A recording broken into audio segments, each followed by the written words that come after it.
Nous allons parler d'hôpital avec un médecin, André Grimaldi.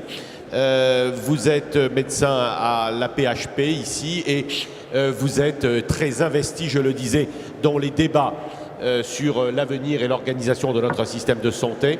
Et puis Gérard Vincent, le président de la Fédération Ne bougez pas hospitalière de France. On peut également considérer, mais on va dialoguer avec Gérard Vincent, que ce paiement à l'acte a créé un certain dynamisme, une certaine émulation, la tarification. La tarification est adaptée, comme le paiement à l'acte, pour des choses qui sont standardisées, programmées, la vaccination pour la ville, mais je pense qu'à l'hôpital, la prothèse de hanche simple, la cataracte ambulatoire, 80% de l'activité des cliniques.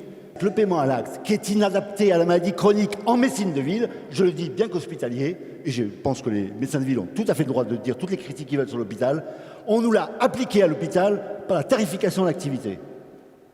On nous a dit maintenant, pour qu'une consultation d'un diabétique soit rentable à l'hôpital, 16 minutes. Monsieur Grimaldi, vous voyez des malades le samedi, jusqu'à 3h de l'après-midi, mais vous n'êtes pas rentable du tout. Fermez votre consultation. Aujourd'hui, André Grimaldi a raison, la tarification à l'activité, elle est plus adaptée à un certain nombre de pathologies. Je suis tout à fait d'accord. Alors la solution, il faut faire évoluer le modèle. Alors il y a des réflexions, mais malheureusement, qui traînent un peu. Il y a une commission de réforme de la tarification à la pathologie. Malheureusement, on n'avance pas assez vite et on n'aborde pas les vraies questions. Et je pense qu'effectivement, on a atteint des limites du modèle. Je ne souhaite pas pour autant qu'on remette en cause totalement la tarification à la pathologie. D'ailleurs, c'est pas ce que demande André Grimaldi. Pour certaines activités, on peut très bien tarifer à la pathologie, c'est-à-dire au forfait du séjour. Pour d'autres, notamment les maladies chroniques, c'est complètement inadapté. L'hôpital entreprise, est-ce que vraiment... Moi, ça ne me choque pas. Entreprendre, c'est pas un vilain mot.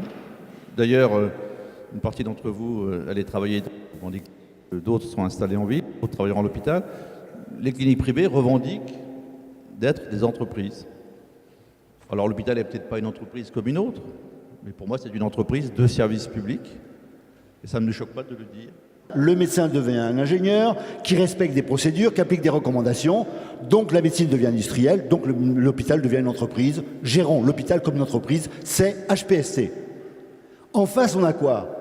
On a, moi j'ai entendu avec sympathie l'appel aux médecins, médecine humaniste de la CSMF. Mais on a le paiement à l'acte.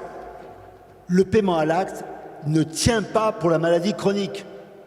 Ne permet pas de suivre les patients atteints de maladies chroniques.